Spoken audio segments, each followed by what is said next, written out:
Malam Pak Denny, perkenalkan nama saya Gabriela Rachel Caroline Sutanto, mahasiswi Universitas Katolik Musikaritas, Fakultas Ilmu Kesehatan, Program Studi S1 Ilmu Keperawatan dengan NIM 193007. Nah, pada saat ini saya akan memaparkan materi yang sedang kita bahas, yaitu mengenai konsep patofisiologi obat di dalam tubuh manusia.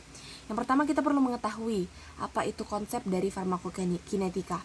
Farmakokinetika merupakan suatu ilmu yang mempelajari tentang kinetika suatu obat di dalam tubuh manusia, di mana mempelajari tentang bagaimana cara kerja suatu obat di dalam tubuh manusia, seperti adanya proses absorpsi, distribusi, metabolisme, bahkan proses pengeluarannya yaitu ekskresi. Nah, kita akan masuk ke tahap yang pertama, yaitu absorpsi.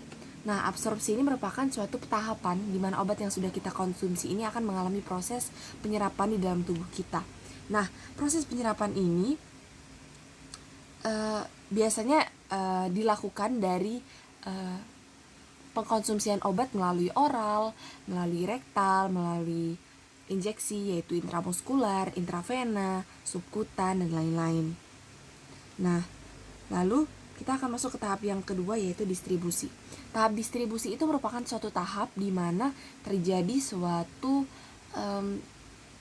pendistribusian atau membawa hasil dari penyerapan tadi itu ke seluruh tubuh, sehingga akan terlihat bagaimana respons dari suatu obat yang sudah diserap itu bagi tubuh kita. Nah, disinilah akan terjadi suatu efek samping. Nah, karena di proses inilah hasil dari apa yang sudah diterima tadi, yang sudah diserap itu akan timbul kepada tubuh kita, dan pastinya efek toksiknya akan muncul seperti itu.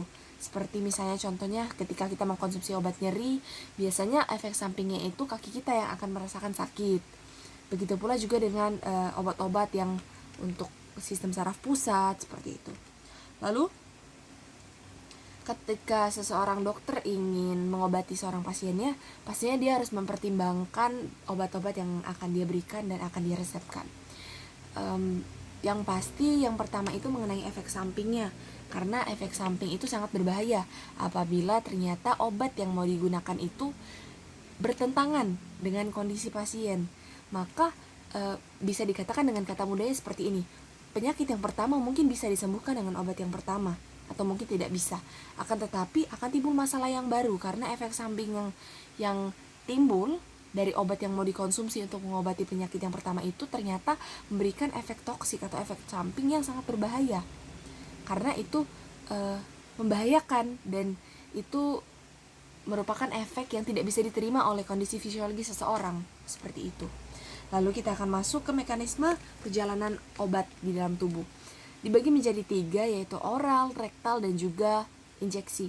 Injeksi itu ya termasuk intramuskular, intravena, subkutan, dan lain-lain.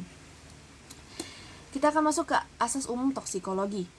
Yang pertama adalah kondisi efek toksik. Ini merupakan suatu keadaan yang mempengaruhi absorpsi, distribusi, serta eliminasi dalam menjalankan tugasnya untuk mengeluarkan zat dari dalam tubuh.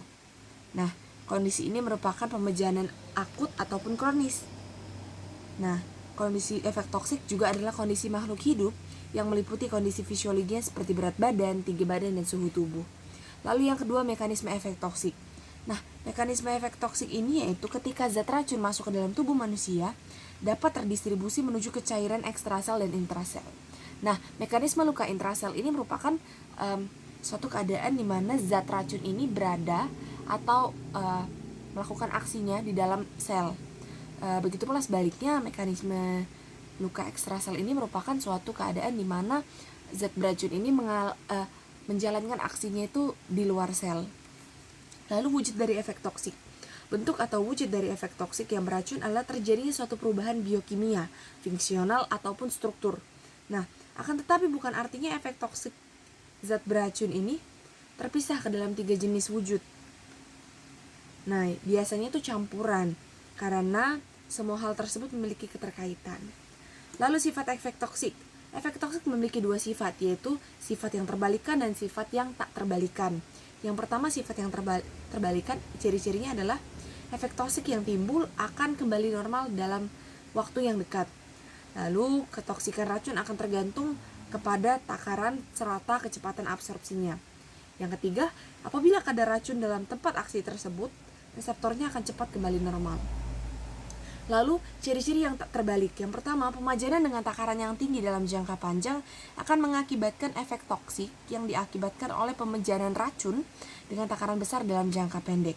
Lalu yang kedua, pemajanan dengan racun akan mengakibatkan kerusakan yang sama dan menimbulkan penumpukan pada efek toksik. Lalu yang ketiga, kerusakan yang terjadi akan bersifat menetap. Lalu yang kelima, hubungan antara asas umum toksikologi. Efek toksik yang timbul melewati berbagai macam proses kimia. Pada awalnya makhluk hidup terpapar oleh toksikan, lalu setelah melewati tahap-tahapan seperti absorpsi, distribusi, dan eliminasi, maka toksikan akan terdistribusi ke tempat aksi tertentu yang ada dalam diri makhluk hidup. Nah, ada 4 asas umum yang perlu dipelajari, yaitu yang tadi, kondisi pemajanan, kondisi makhluk hidup, mekanisme aksi, dan wujud dan sifat efek toksik. Nah, pemahaman yang dilakukan dan didapatkan dari asas ini dapat menimbulkan suatu evaluasi yang bisa menentukan batas keamanan suatu zat apabila mengenai manusia dan digunakan agar tidak menimbulkan efek toksik bagi tubuh.